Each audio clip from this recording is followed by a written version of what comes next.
Hello అండి, welcome back to our channel. ఈరోజు recipe వచ్చేసి ఎగ్ మసాలా కర్రీ అండి. అందరికీ ఎగ్ కర్రీ రొటీన్గా వండి తిని బోర్ కొట్టేసి ఉంటుంది కదా. ఒక్కసారి నేను చెప్పే రెసిపీ ఒక్కసారి ట్రై చేయండి. ఇక ప్రతిసారి ఇదే రెసిపీ ట్రై చేసుకుని తింటారు. ఒక 4 ముద్దలు ఎగస్ట్రానే తింటారు. అంత కమ్మగా అంత టేస్టీగా ఉంటుంది. మా ఇంట్లో అయితే అందరికీ బాగా నచ్చింది. మీకు కూడా నచ్చుద్దని నేను అనుకుంటున్నా. ముందుగా మన ఛానల్ని అయితే ఎవరైతే చూస్తున్నారో మన వీడియోస్ని వాళ్ళు సబ్స్క్రైబ్ చేసుకోవడం మర్చిపోకండి. ప్లీజ్ అండి, సపోర్ట్ చేయండి. నేను ఇంకా మీ ముందుకి మంచి మంచి వీడియోస్ తీసుకురావాలనుకుంటున్నాను. అంటే నా డైలీ రొటీన్ వ్లాగ్స్ అన్నీ ప్రతివి చేయాలనుకుంటున్నానండి. మీరు కొంచెం సపోర్ట్ చేస్తే నేను చేయగలుగుతానండి. మీరు ఎవరు సపోర్ట్ చేయక నేను అలా వెనక్కే ఉండిపోతున్నానండి. కొంచెం సపోర్ట్ చేయండి ప్లీజ్. ఇప్పుడు ప్రాసెస్లోకి వెళ్ళిపోతే, నేను ముందుగా కారగుడ్లు తీసుకుని ఉడకబెట్టుకున్నానండి. ఉడకబెట్టుకుని పక్కన పెట్టుకున్నాక మనకి కావాల్సింది మెయిన్ మసాలా అన్నమాట.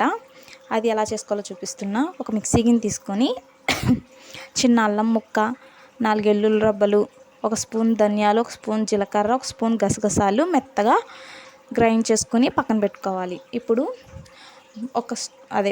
స్టవ్ ఆన్ చేసుకుని ఒక ప్యాన్ పెట్టుకుని అందులో ఒక 4 స్పూన్స్ ఆయిల్ వేసుకోవాలి. ఆయిల్ వేసుకున్న తర్వాత ఆయిల్ బాగా హీట్ ఎక్కిన తర్వాత ఇందులో చిటికెడు కారం, చిటికెడు పసుపు, చిటికెడు సాల్ట్ వేసుకుని వేడెక్కించాలి. వేడైన తర్వాత మనం పక్కన గుడ్లు పెట్టుకున్నాం కదా, ఉడకబెట్టుకుని ఆ గుడ్లని పెంకు తీసేసి ఒక్కొక్కటిగా నెమ్మదిగా వేసుకోవాలి. కొంతమంది ఘాట్లు పెట్టుకుని వేస్తారు గుడ్లకి, అలాగైనా వేసుకోవచ్చు, ఘాట్లు లేకుండా అయినా వేసుకోవచ్చు. నేనైతే ఏ ఘాట్లు పెట్టట్లేదు, నార్మల్గా పెంకు తీసేసి వేట్ చేసుకున్నాను. మీరు ఘాట్లు కావాలంటే పెట్టుకోవచ్చు, ఏమవ్వదు, బాగుంటుంది ఇంకా టేస్ట్. బట్ మాకు ఇలాగ నచ్చుద్ది కాబట్టి, మా ఇంట్లో అలాగైనా తింటారు కాబట్టి నేను ఇలాగే చేస్తాను, ఘాట్లు పెట్టకుండా. ఇప్పుడు గుడ్లు బాగా బ్రౌన్ కలర్లో వచ్చి వేయించుకున్న తర్వాత ఒక సపరేట్ గిన్నెలోకి తీసేసుకొని పక్కన పెట్టేసుకోవాలి.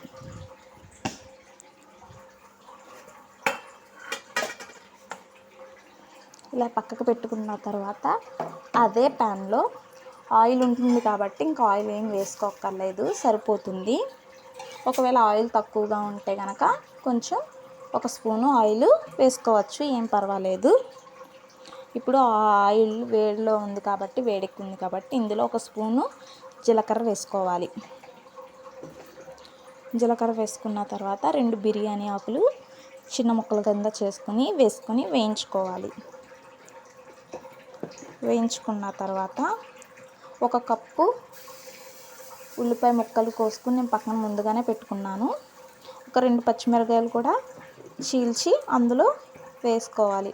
ఆ పచ్చిమిరపకాయ కూడా వేగిన తర్వాత మనం కోసి పెట్టుకున్న 1 కప్పు ఉల్లిపాయ ముక్కల్ని అందులో వేసుకోవాలి. ఇందులో సాల్ట్ వేసుకుంటే చాలా ఫాస్ట్గా మగ్గుతాయి ఉల్లిపాయ ముక్కలు.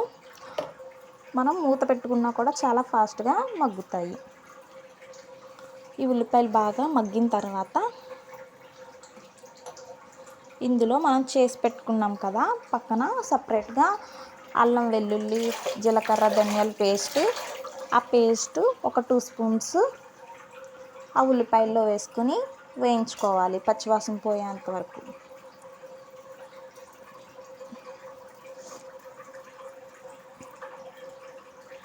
ఇలా వేయించుకున్న తర్వాత నేను ఒక 2 టమాటాలు తీసుకుని మనం మసాలా చేసుకున్న ఆ మిక్సీ గిన్నెలోనే ఆ 2 టమాటా ముక్కల్ని వేసేసుకుని ఇలాగా మిక్సీ చేసుకుని పక్కన పెట్టుకున్నాను. అది కాస్త ఈ ఉల్లిపాయలు మగ్గిన తర్వాత పచ్చివాసన పోయిన తర్వాత అల్లం వెల్లుల్లి పేస్ట్ ఈ టమాటా గుజ్జుని అందులో వేసేసుకోవాలి. వేసేసుకొని ఒక 2 టైమ్స్ కలుపుకోవాలి సిమ్లో పెట్టుకొని. కలుపుకున్న తర్వాత ఇది పచ్చివాసన పోయే వరకు కలుపుకోవాలి.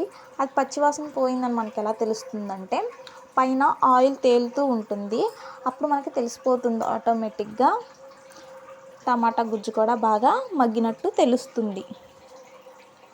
ఇప్పుడు మగ్గిన తర్వాత ఇందులోనే టేస్ట్కి తగినంత కారం, చిటికెడు సాల్ట్ రుచికి సరిపడా వేసుకోవాలి. వేసుకుని బాగా వేయించుకోవాలి.